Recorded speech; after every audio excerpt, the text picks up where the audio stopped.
오늘 말씀 전해주시는 우리 포명대 목사님은 감리교 신학대학 졸업하시고 대학원 하시고 강원도 인제에 있는 원대교회에서 1999년부터 2009년까지 10년 동안 아름답게 그 교회를 섬기셨고, 우리 동대문 감리교회에서 사역하시다가 결국 동대문 감리교회 파송으로 이제 캄보디아 가셔서 2011년부터 올해까지 12년째 연속해서 섬기시다가 이제 처음으로 안식을 맞으셔서 우리 교회에 오셔서 말씀 전해 주십니다. 우리 목사님은 종교교회에서도 사역을 하셨고요, 또 사모님은 우리 종교교회 장로님 따님이십니다. 그래서 우리 대학로를 너무 잘 알고 계세요. 우리 목사님 나오셔서 죄인을 향한 하나님의 긍휼이라는 말씀 제목으로 증거해 주실 때 우리 성도님들 큰 은혜 받는 시간 되시기를 주님의 이름으로 권면합니다. 이 시간에 목사님 나올 때를 박수로 환영하겠습니다.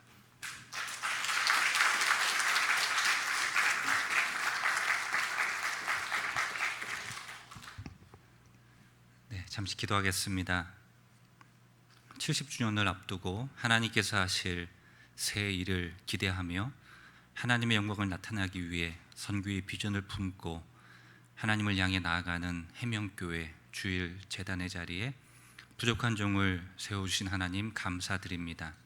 이 죄인을 불쌍히 여기시고 십자가의 보혈로 정결하게 하사 하나님이 기뻐하시는 주의 말씀만을 대언할 수 있도록 인도하여 주옵소서. 예수님의 이름으로 기도하셨습니다. 아멘. 할렐루야. 네, 방금 소개받은 표명대 선교사입니다. 좀 수정할 게 있어서 좀만 수정하면 캄보디아 감리교 신학교 교장이 아니고요, 학생처장입니다. 그래서 학생들과 관련된 모든 일들 같이 예배드리고 새벽부터 밤까지 같이 예배드리고 기숙사 생활하는 학생들 돌보고 상담하고 아플 때 병원 데려가고 학생들이 주말에 교회 사역 잘 할 수 있도록 돌보는 일들, 학생들과 관련된 모든 행사들, 그리고 예배, 설교, 강의, 상담을 하고 있는 선교사입니다. 먼저 좀 감사의 말씀을 드렸으면 하는데요, 제가 2011년도 3월 달에 캄보디아에 갔습니다. 그리고 2011년 10월 달에 저희 집이 캄보디아 감리교 신학교 안으로 이사를 했습니다. 그래서 신학교 안에서 생활을 하게 되는데, 그 나라에 간 지 6개월 만에 신학교에 들어가서 사역하는 선교사는 없습니다. 그리고 그건 불가능합니다. 이유는 그 나라 말을 할 수 없기 때문에 그렇습니다. 제가 캄보디아 말을 아무리 열심히 공부해도 6개월이 지나고 나서 신학생들과 함께 자유롭게 이야기를 하거나 말씀을 전하거나 기도하거나 하는 일들을 할 수 없죠. 그래도 하나님께서 그곳에 보내신 게 하나님의 뜻이 있다고 분명히 생각하고 목회하는 마음으로 앞으로 목회자가 될 캄보디아 감리교 신학생들을 품고 기도하기 시작했습니다. 기도하면서 제가 하나님께 이렇게 간구했습니다. 하나님, 정말 이 소중한 신학생들 한 명 한 명, 다른 젊은이들은 돈을 벌기 위해서 공장을 가고 일반 대학을 가서 좋은 직장을 가고 싶어하는 그런 많은 젊은이들이 있는데, 하나님의 사랑과 하나님의 은혜 때문에 하나님의 부르심에 순종해서 지금 신학교에 들어온 이 학생들, 너무너무 힘들고 가족의 반대와 건강의 어려움과 여러 힘든 중에서 생활하고 있는 이 학생들, 그래서 1년에 몇 번이고 학교를 그만두고 싶은 마음이 드는 이 신학생들을 위로할 수 있게 해주세요.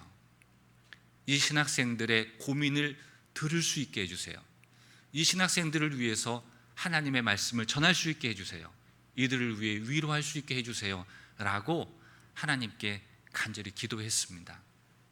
쉽게 말하면 캄보디아 말을 빨리 할 수 있게 해주세요, 이런 기도의 제목이었습니다. 그러면서 열심히 캄보디아 말을 배웠습니다. 3명의 튜터와 함께 계속 공부를 했고, 밖에서 공부를 했다가 저녁 시간에 집에 들어와서도 캄보디아 말을 공부를 했습니다.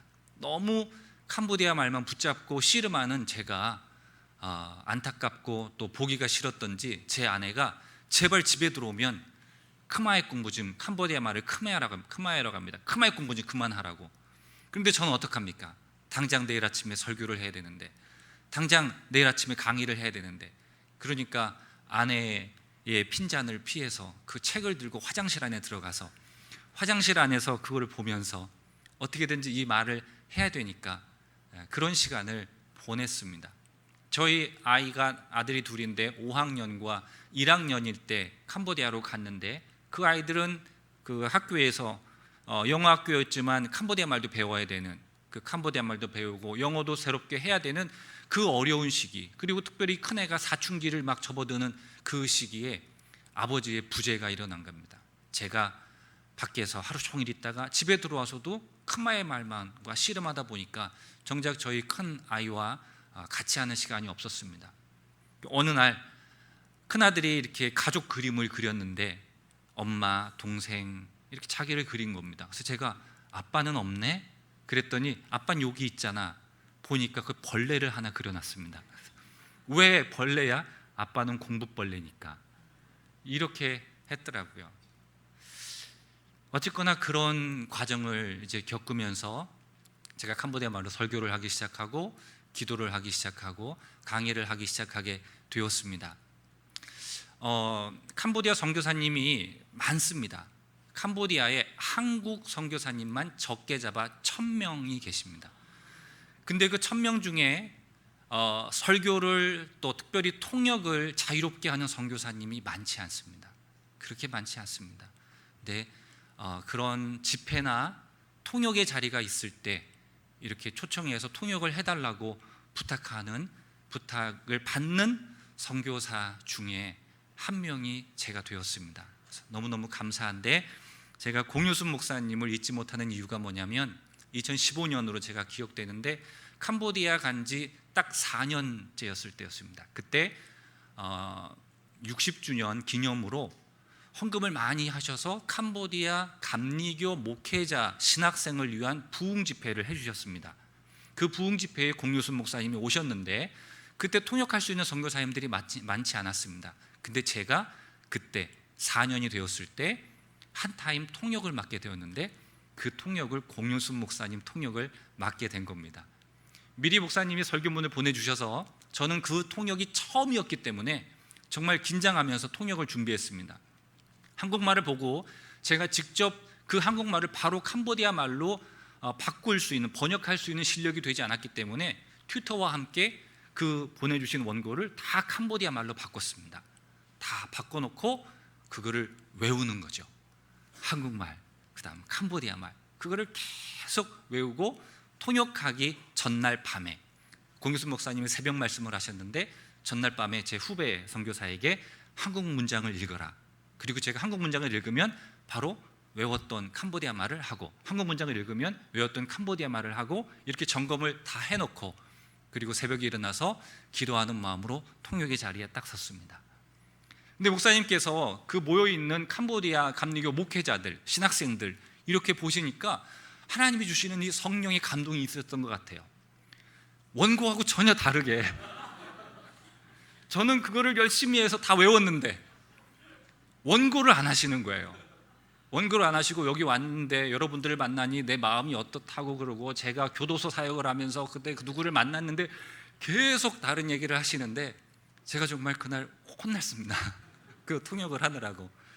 그래도 어쨌거나 하나님께서 도와주셔서 그 첫 번째 통역을 2015년에 잘 마치게 되었습니다. 이제 그 이후로 매해 캄보디아 감리교 목회자를 위한, 또 목회자와 신학생을 위한 부흥 집회가 있을 때 이제 통역의 한 명으로 참여하면서 지금까지 통역을 해오게 되었습니다.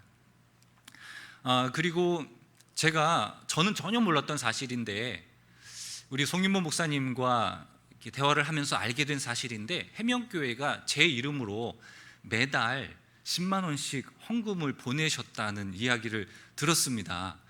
그래서 저는 받은 적이 없는데, 근데 이제 제가 혼자 생각할 때 만약에 이제 그거를 보내주시는 거를 장로님이 아셨거나 그랬으면 이 선교사는 뭐 이렇게 10년 동안 헌금을 보내는데 한 번도 뭐 보고도 안 하고 한 번도 인사도 안 하나, 이런 생각을 하셨을 것 같은 거예요.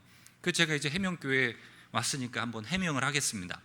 근데 그게 왜 그러냐면 그 헌금은 어디로 보내신 거냐면 저 개인으로 보내신 게 아니라 아시아 선교회가 있습니다. 이 서울연회에 캄보디아의 사역을 돕는 아시아 선교회가 있는데, 그 아시아 선교회로 헌금을 보내면 그 헌금을 모아서 캄보디아 감리교 목회자 생활비를 보조하는 헌금으로 캄보디아로 오게 됩니다. 근데 그 돈이, 그 아시아 선교회에서 모아진 돈이 제 통장으로 옵니다. 그래서 제가 그 돈을 환전을 해서 캄보디아 감리교회 회교부에 전달하는 회계 일을 하고 있습니다. 그래서 그렇게 표명대 선교사한테 보낸다고 하셨는지 모르겠지만 어쨌거나 저는 아니고 그래도 아시아 선교회의 헌금을 매달 보내주셔서 그 헌금이 캄보디아 감리교 목회자들의 생활비에 귀하게 쓰였다고 하는 사실 전해드리며 여러분들께 감사를 드립니다.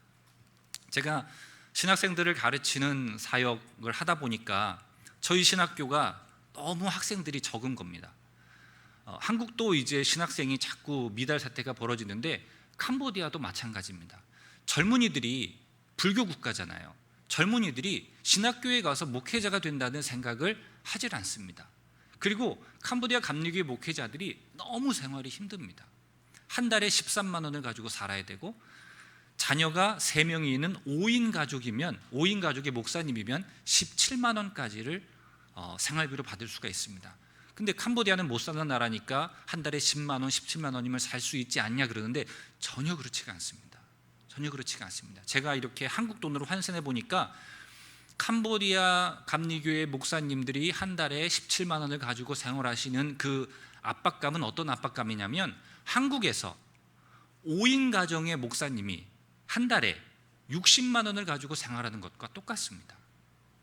한국에서 목사님이 자녀가 셋인데 60만 원 가지고 생활할 수 있습니까? 전혀 불가능하죠. 그래서 신학생들이 지원을 하지 않습니다. 교회는 다닙니다. 하지만 하나님이 부르셨거나 아니면 목회자를 통해서 넌 앞으로 신학교에 가서 목회자가 되면 좋겠다라고 하는 그런 제안을 받으면 다 손사래를 치는 겁니다. 난 못한다, 그 못한다. 그럼에도 불구하고 하나님께서 신학생들을 보내주시는 겁니다. 저희는 지금 1학년부터 4학년까지 총 22명밖에 되질 않습니다. 그래도 보내주신 학생들이 많은데, 저는 더 많은 젊은이들이 하나님을 알고 교회에 들어와서 또 하나님의 은혜를 체험하고 그리고 하나님의 부르심을 받아 신학교에 와서 캄보디아의 주의 종들이 되기를 소망하는 겁니다. 그래서 젊은이들을 바라보기 시작했습니다. 캄보디아에 예수님을 믿지 않는 젊은이들을 바라봤습니다. 저 젊은이들을 전도해야 할 텐데, 저 젊은이들을 하나님께로 인도해야 할 텐데, 저 젊은이들에게 하나님의 사랑과 예수님의 사랑을 알게 해야 될 텐데 하니까 접촉할 수 있는 접촉점이 없는 겁니다. 근데 그 접촉점을 제가 발견하게 됐는데, 그게 뭐냐면 축구였습니다. 축구. 베트남이 박항서 감독 때문에 축구 열기가 막 일어나는 겁니다. 그리고 정말 좋은 성적을 막 내는 거죠. 근데 캄보디아와 베트남은 우리와 일본의 사이입니다. 베트남이 훨씬 세죠. 인구도 1억이 넘고 캄보디아는 1600만 명밖에 되지 않고, 경제적으로도 그렇고 게임이 되지 않지만 어쨌거나 캄보디아 사람들은 베트남 사람들을 싫어합니다. 그리고 베트남 사람에게 지는 것을 싫어합니다. 캄보디아 사람은 지금도 800년도 후반부터 1400년도까지 본인들이 이루어냈던 앙코르 제국, 그 유명한 앙코르와트, 그 앙코르 제국의 역사를 다시 재건하고 싶은 그런 마음을 가지고 있습니다. 그리고 거기에 대한 자부심이 엄청납니다. 우리는 앙코르 제국, 우리만의 고유 언어와 문자가 있는 나라. 그리고 그 앙코르 제국의 유산이 사실은 동남아시아 전체에 퍼져 있거든요. 그런데 베트남한테 하도 시달림을 당했습니다. 지금도 시달림을 당하고 있지만, 그러니까 베트남 너무 싫어해요. 베트남이 캄보디아 땅도 많이 빼앗아 갔어요. 우리가 알고 있는 메콩 삼각주라고 하는 부분이 있지 않습니까? 호치민이 사실은 그 메콩 삼각주 안에 있어요. 그게 원래 캄보디아 땅입니다. 근데 베트남이 가져갔어요. 그래서 그 메콩 삼각주 안에는 베트남이지만 캄보디아 사람이 200만 명이 살고 있어요. 근데 자기들의 크마의 언어와 문화를 가지고 있지만 학교는 베트남 학교를 가야 되는 거죠. 이제 그런 역사를 가지고 있습니다. 그래서 캄보디아에도 축구의 바람이 막 불기 시작하는 거예요. 베트남이 막 축구를 잘하니까 캄보디아 청소년들도 여기저기 축구의 바람이 이제 일어나는 겁니다. 그래서 제가 이거다, 축구. 근데 그때 마침 한 지방의 감리사님이 본인이 축구팀을 만들었고 이웃교회도 축구팀을 만들어서 우리 지방이 축구 대회를 하려고 하니 선교사님이 좀 도와주면 좋겠다라는 제안을 받았습니다. 그래서 바로 이거다 하고선 그 지방에 축구 대회를 지원하기 시작했습니다. 축구 시합만 하면 저희가 계획했던 것을 이룰 수 없으니까 1박 2일 혹은 2박 3일로 먹고 자고 하면서 저녁 시간과 새벽 시간에 말씀을 전하기 시작했습니다. 그렇게 축구 사역을 한 것이 그 한 지방의 축구 사역이 1, 2, 3, 4, 5년이 지나면서 교회마다 청소년들이 축구 때문에 모이기 시작하는 겁니다. 매주 모여서 축구 연습을 하고 목사님을 만나고 축구장에서 찬양하고 말씀을 듣고 하는 게 반복되면서 이 믿지 않는 청소년들이 교회 안으로 들어오기 시작했습니다. 교회 안에 들어와서 예배를 드리고 그리고 세례를 받으면서 그 지방이 부흥하는 역사가 일어났습니다. 그러니까 캄보디아 감리교회는 140여 개의 교회가 있고 10개의 지방으로 나누어져 있는데 그 지방에 그런 좋은 선례가 있으니까 이거를 한 지방만 하지 말고 다른 지방도 해서 전국 대회를 해보자, 이런 제안이 캄보디아 감리교회에서 먼저 나오기 시작하게 된 겁니다. 근데 제가 지방대회는 어떻게든 했는데 지방대회를 하더라도 3,000달러에서 5,000달러의 비용이 들어갔습니다. 근데 전국대회를 하려면 15,000불, 12,000불 이 정도의 비용이 들어가야 되는데 내가 어떻게 이걸 할 수 있을까 하고 기도했는데 그때 캄보디아에서 만난 한 목사님이 저에게 뭐가 필요하냐고 물어봤습니다. 그 목사님은 본인 교회 여선교회에서 이게 헌금해 놓은 게 있는데 혹시 어떤 교회를 지어야 된다 그러면 예배당을 지어주시거나 어떤 교회에 리모델링이 필요하면 리모델링을 해주실 그런 마음으로 저에게 그런 제안을 한 건데 제가 주저하지도 않고 축구대회 하게 해주세요 그랬습니다. 청소년 축구대회 하게 해주세요 그랬습니다. 그래서 그 목사님이 주축이 돼서 후원을 해가지고 2018년도에 제1회 캄보디아 감리교 전국 청소년 축구대회 및 영성 집회를 했습니다. 2019년도에 2회 대회, 그리고 코로나가 왔죠. 코로나가 와서 중지됐는데 작년 여름이 되니까 현지 교회에서, 우리 캄보디아 감리교회에서 전국 대회를 다시 하게 해달라는 거예요. 이제 캄보디아는 괜찮습니다. 캄보디아는 코로나 끝났으니까 해도 된다는 거예요. 그런데 할 수가 없잖아요. 왜냐하면 교회마다 연초에 다 예산을 세우잖아요. 그 작년 벌써 여름이니까 교회가 축구대회에 대한 어떤 예산도 세운 게 없고, 그리고 작년에 얼마나 환율이 높았습니까? 그러니까 이 돈이 안 되는 거예요. 근데 그 목사님께 제가 목사님, 캄보디아 교회에서 이렇게 축구대회에 대한 요청이 있습니다. 어떻게 하면 좋을까요? 그랬더니 기도해 봅시다. 그러시고 목사님께서 팔방으로 이렇게 사방팔방으로 뛰시면서 본인이 아는 교회에 부탁해서 예산은 없는데 캄보디아의 청소년들 축구대회하고 청소년들에게 복음 전해야 되는데 이것 좀 후원해달라 이렇게 한 겁니다. 근데 제가 이제 후원교회가 한 16교회 정도 됐는데 명단이 쭉 왔어요. 근데 그 명단에 해명교회가 있는 겁니다. 그래서 제가 종로에 있는 해명교회? 이렇게 생각을 했어요. 근데 만나서 얘기를 해보니까 맞대요. 근데 이제 목사님 말씀을 들어보니까, 이야기를 들어보니까 그때 이제 정윤수 목사님이 후원 요청을 이제 송 목사님께 했을 때 이제 목사님이 어떤 장로님께 이걸 했으면 좋겠다고 했는데 그 장로님 한 분이 그 헌금을 하셨다고 하더라고요. 하나님께서 그 마음을 또 움직이셨겠죠. 근데 그렇게 저희 캄보디아 감리교 청소년 축구대회 및 영성집회가 제3회 대회를 할 수 있도록 또 해명교회에서 이렇게 헌금을 해주셨습니다. 너무 감사합니다. 이런 일들을 사실 하나님께서 하셨습니다. 하나님께서 해나가십니다. 제가 선교사로서 그런 행사들을 준비하지만 현지 목사님들과 함께 조율하면서 회의하면서 해나가지만 사실 선교사가 할 수 있는 일은 아무것도 없습니다. 우리가 남자분들은 군대 갔다 오셨기 때문에 항상 이 군대를 비유를 하잖아요. 선교사들이 전방에 나갔는데 총알이 없으면 저희는 아무것도 할 수 없어요. 아무것도 할 수 없어요. 근데 한국 교회가 기도로, 물질로 또 직접 오셔서 이렇게 후원해 주시니까 저희 선교사들이 그 사역을 할 수 있는 겁니다.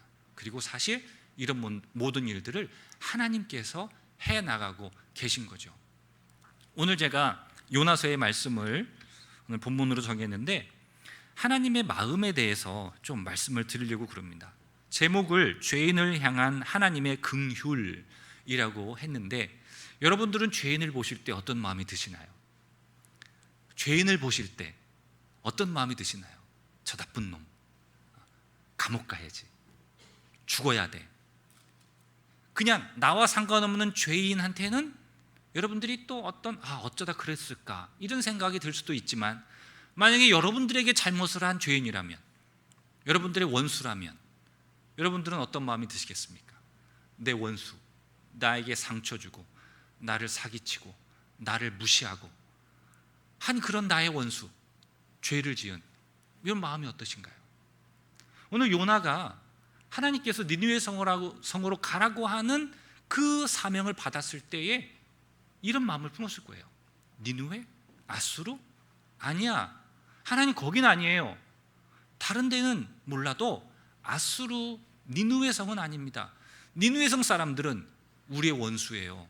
하나님의 백성의 원수입니다. 그 사람들은 하나님을 몰라요. 하나님을 대적하는 사람들이에요. 그리고 죄악을 일삼는 사람들이에요. 그 사람들은 심판을 받아야죠. 심판을 받아서 저 지옥불에 떨어져야죠. 그래야 하나님의 공의가 나타나는 것 아닙니까? 요나는 이런 생각을 가지고 하나님의 명령을 거부했습니다. 그리고 다시스로 갔잖아요. 근데 우리가 요나서의 이야기를 잘 알지만 마지막에 하나님께서 요나에게 하시고 싶은 말씀은 뭐냐면, 내가 이 니느웨 성 사람들을 아낀다는 거예요. 내가 이 니느웨 성 사람들을 아낀다. 네가 볼 땐 죄인이지만, 네가 볼 땐 원수지만 나에게는 내가 아끼는 나의 자녀라고 하는 거예요. 하나님의 심판은 반드시 있습니다. 믿으시죠? 예, 전 믿습니다. 의의 최후 승리와 마지막 날 하나님의 심판을 믿어요. 우리 예수님 다시 오시는 그날에 하나님께서 우리가 행한 대로 다 갚으신다고 성경에 분명히 기록되어 있습니다. 전 그걸 믿습니다. 그래서 제가 오늘도 말씀을 붙잡고 말씀대로 살려고 노력하는 거예요. 그래서 오늘도 제가 수많은 유혹이 있지만 그 유혹을 이겨내면서 싸워가면서 의의 길을 걸어가려고 노력하는 거예요. 왜냐하면 마지막 날 하나님의 심판이 있으니까. 저는 하나님의 심판을 믿습니다. 그리고 반드시 하나님의 심판이 있어야 된다고 믿어요.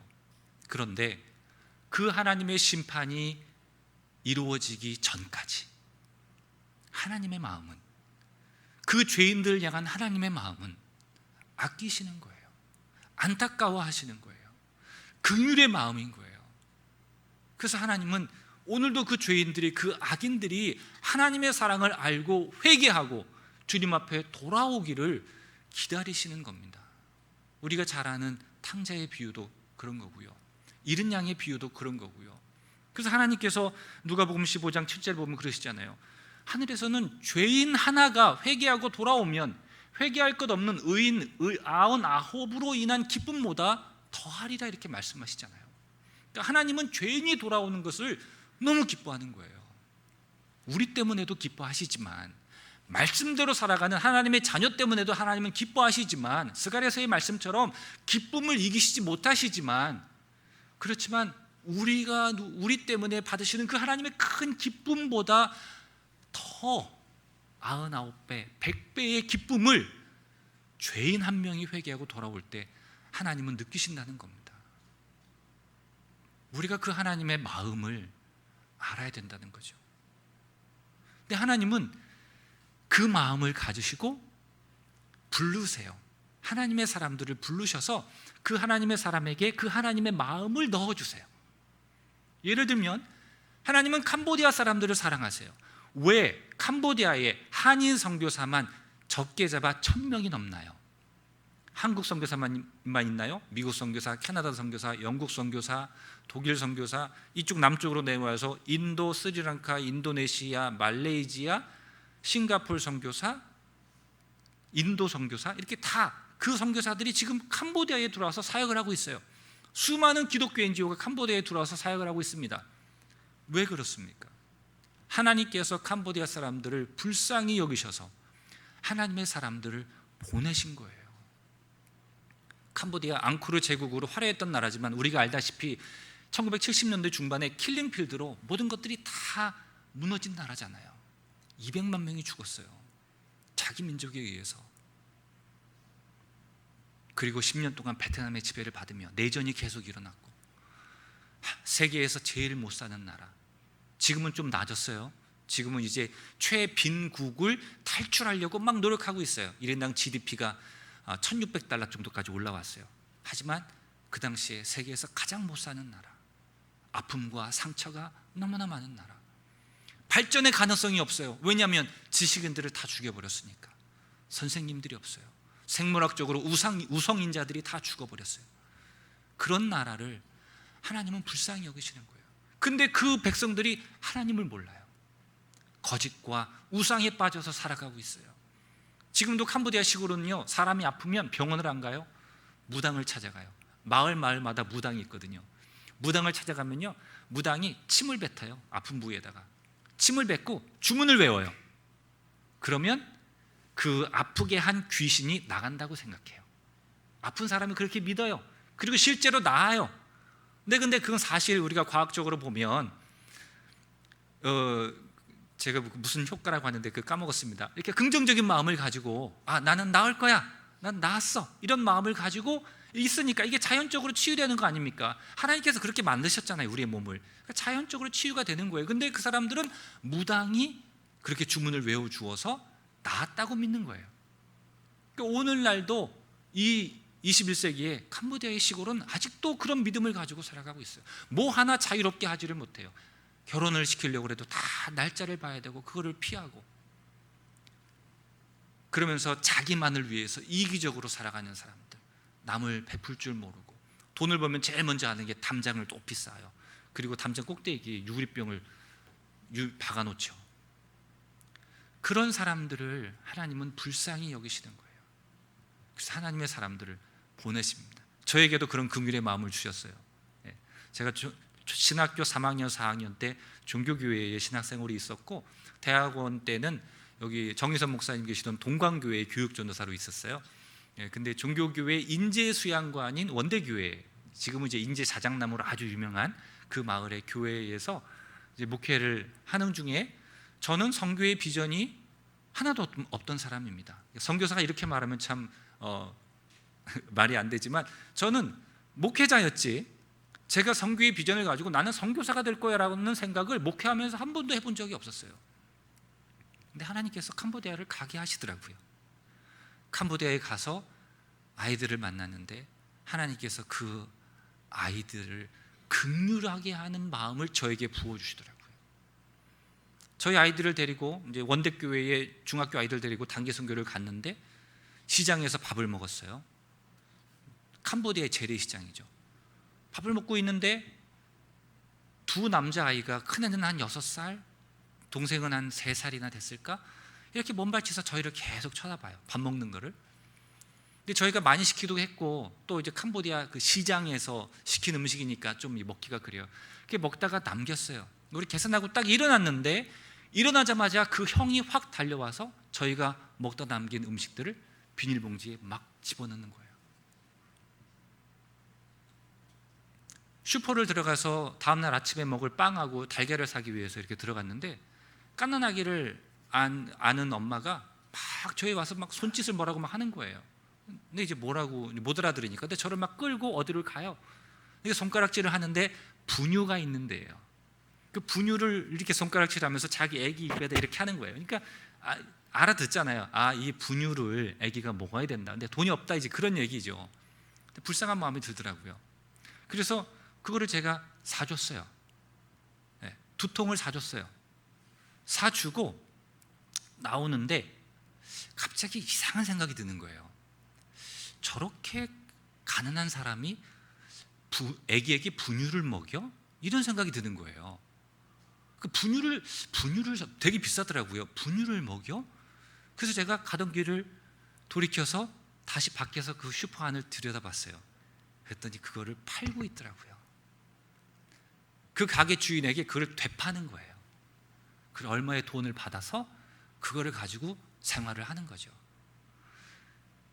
여러분 캄보디아 시엠립의 앙코르와트 가보셨는지 모르겠지만 버스에 타고 내릴 때마다 이렇게 파리떼처럼 막 달려드는 아이들 있잖아요. 학교에 가야 될 아이들이 막 와가지고 뭐 완달라 뭐 오빠 멋있어, 뭐 언니 예뻐, 뭐 이런 한국말 하면서 막 그거 팔려고 막 하잖아요. 학교를 가야 되는데 이 아이들이 여기 와서 이거를 하고 있어요. 이게 그런 캄보디아의 현실을 보면서 저는 그게, 저도 인제 원대리 오지 마을에서 이렇게 지냈지만 그런 체험을 제가 처음 한 거예요. 캄보디아에서 충격적이었어요. 그러면서 하나님께서 그런 마음, 긍휼의 마음을 계속 부어주시는 거였어요. 하나님께서 저에게 이제 그런 말씀을 주시죠. 명대야, 저 캄보디아에 내가 정말 사랑하는 나의 자녀들이 있단다. 그런데 그들이 나의 사랑을 몰라. 그러니 네가 가서 그 사람들에게 내가 너희를 사랑한다고, 하나님이 여러분들을 사랑한다고 말해주지 않겠니? 이렇게 저에게 그런 마음을 주시는 거예요. 캄보디아를 가려니까 아들이 둘이 있는데 이 아이들이 캄보디아에 가서 공부를 제대로 하고 나중에 대학이나 갈 수 있을까? 캄보디아가 덥다는데 제 아내는 더위를 너무 싫어하는데 못 이겨내는데 캄보디아에 가서 그 더위에 우리가 살 수 있을까? 동대문 교회가 우리를 파송해서 보내지만 과연 우리가 거기에서 아이들이 이제 크면 점점점 재정적으로 지출이 많을 텐데 과연 우리가 그런 후원을 제대로 받을 수 있을까? 먼저 간 후배 선교사가 형 40이 넘으면 언어 안 돼 이렇게 말하는데 제가 40살에 캄보디아로 가려고 했거든요. 내가 가서 캄보디아 말을 배울 수 있을까? 이런 두려움들이 막, 불안들이 막 오는데 하나님이 그런 마음을 주시는 거예요. 근데 하나님이 저에게 부어주신 그 사랑과 은혜를 기억하니까 거절을 할 수가 없겠더라고요. 하나님께서 나 같은 죄인을 위해 십자가에 피 흘려 죽으시고 오늘도 그 큰 은혜와 사랑을 내게 부어주시는데 그 하나님이 저에게 내가 사랑하는 그 캄보디아에 있는 그 아이들에게, 그 사람들에게 가서 하나님의 사랑을 전해달라고 부탁하시는데 그 부탁을 거절할 수가 없겠더라고요. 네, 주님, 주님의 뜻이면 가겠습니다. 그리고 캄보디아를 가게 된 것입니다. 캄보디아에 가서 뭐 축구 사역, 사모님들 세미나, 그리고 저희 신학생들 장학금을 또 계속 후원을 받아야 우리 학생들이 공부를 하니까 장학금을 후원하고 뭐 이런 많은 일들이 있었는데 계속 벽에 부딪히는 거예요. 안 되는 거예요. 아, 올해는 못하겠다. 해주던 교회가 못하겠다고 하니까, 코로나 때문에 못하겠다고 하니까, 아, 올해는 진짜 못하겠다. 그러니까 우리 이제 오래되신 그 선교사님도 항상 그렇게 하세요. 하나님께서 주시는 만큼만 하세요. 선교사님이 너무 이렇게 애걸복걸하면 힘들어요. 근데 그런 마음이지만 이게 너무 안타까운 거예요. 주님, 이게 계속 됐으면 좋겠는데, 축구대회가 계속 됐으면 좋겠는데, 사모님들을 위한 위로의 세미나가 계속 됐으면 좋겠는데, 우리 신학생들이 들어와서 장학금을 후원받아서 공부를 해야 되겠는데, 하나님 이거 어떡합니까? 기도할 때마다 하나님께서 그 길을 열어가시더라고요. 열어가셔요. 때로는 저희 가정이 막 힘들 때도 있었어요. 특별히 이제 제 아내가 더운 데서 이제 계속 그렇게 생활하다 보니까 진이 빠진다고 그러죠.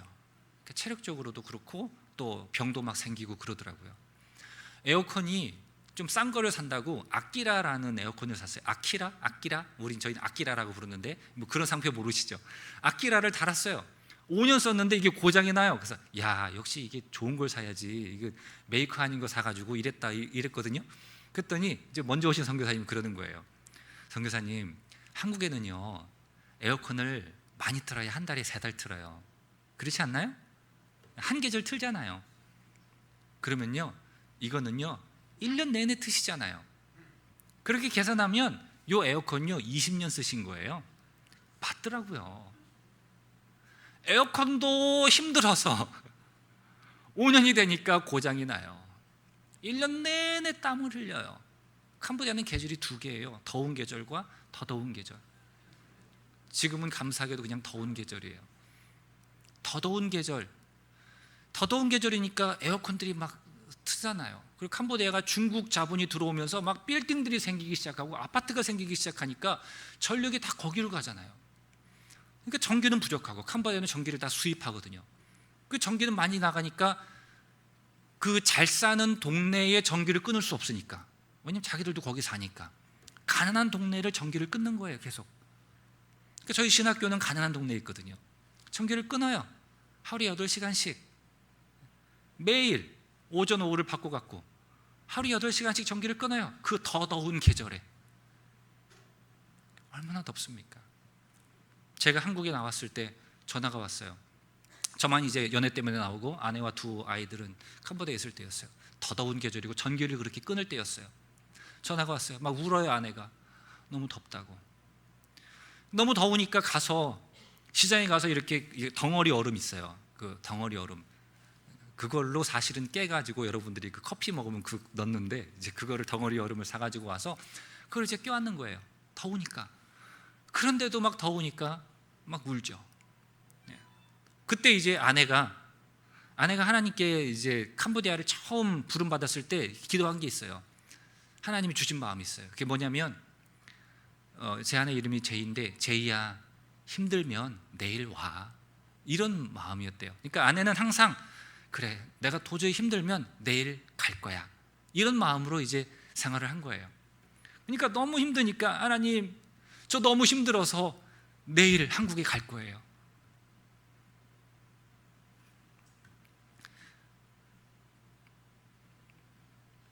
그러니까 오늘만 버티게 해주세요. 오늘만 버틸 수 있는 힘을 주세요. 그렇게 기도를 했대요. 하나님, 저 너무 힘들어서 내일 한국 갈 거예요. 그러니까 오늘만 버틸 수 있게 힘 주세요. 근데 그런 오늘이 쌓이고 쌓여서 12년이 됐어요. 돌이켜보니까 하나님이 힘을 주신 거예요. 돌이켜보니까 하나님께서 이 모든 선교 사역들을 해주신 거예요. 이루어 주신 거예요. 저는 그 하나님이 이루어 가시는 그 은혜의 자리에, 그 감사의 고백의 자리에 참여하게 해주신 거예요. 너무 감사하더라고요. 제가 이제 영상을, 저희 신학교 학생들 영상을 틀 테인데, 그 영상 맨 뒷부분에 케이크 하나 나올 거예요. 제가 이제 12년을 마치고 안식년을 간다고 하니까 학생들이 저를 불러요. 아내하고 불렀는데 갑자기 불을 끄더니 케이크를 하나 들고 나오면서 당신은 사랑받기 위해 태어난 사람, 이 찬양을 불러주는 거예요. 나중에는 한국말로도 이렇게 불러주는 거예요. 거기에 그렇게 썼어요. 케이크에 학생들을 12년 동안 사랑해 주셔서 너무 감사하다고 케이크에 그렇게 썼더라고요. 근데 저희가 신학생들에게 그런 사랑을 베푼 게 아니라 지나고 보니까 저희가 그런 사랑을 받은 거예요. 하나님께로부터 그 사랑을 받고 우리 신학생들로부터 그 사랑을 받은 거예요. 그래서 저희가 이렇게 오늘날 있게 된 것입니다. 여러분, 하나님께서는 지금도 일하고 계시고 앞으로도 일하실 것입니다. 하나님께서는 하나님이 기뻐하시는 일을 반드시 이루어 나가실 것입니다. 하나님께서 여러분들에게 그런 마음을 주시면, 열방을 향한, 믿지 않는 사람을 향한 그런 긍휼의 마음을 주시고 하나님께서 부르시면 순종하시기 바랍니다. 여러분들에게 부어주신 하나님의 그 사랑과 은혜를 생각하면서 그 하나님의 부르심에 순종함으로 앞으로 해명교회가 해나갈 이 하나님의 새 일, 놀라운 일들을 주님과 함께 해나가시기를 주님의 이름으로 축복합니다. 예, 저희 신학교 학생들 영상 있는데요. 그 배경음악이 약간 트로트 같은데 이게 트로트가 아니고 저희 신학교 교가예요. 저희 현지인 학장님이 가사 쓰고 또 현지 목사님이 작곡하고 현지 여목사님이 찬양을 해서 부른 그런 노래인데, 신학교는 하나님의 사람들을 부른 자리고 하나님을 위해서 훈련시키는 자리니까 아무리 어려움이 있더라도 이겨나가자, 하나님께서 지키시고 함께 하실 것이다라는 그런 찬양의 내용입니다. 예, 이 영상 보시고 제가 기도하고 마치겠습니다.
기도하겠습니다.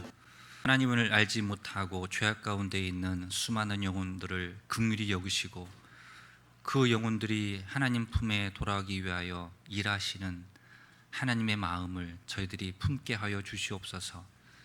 하나님이 긍휼히 여기시는 그 마음을 우리도 품고 우리가 복음을 들고 나아가야 될 우리의 이웃들에게 오늘도 나아가 하나님 함께 하시고 또 하나님 주시는 힘으로 그 사명 온전히 감당하는 저희 모두가 되게 하여 주옵소서.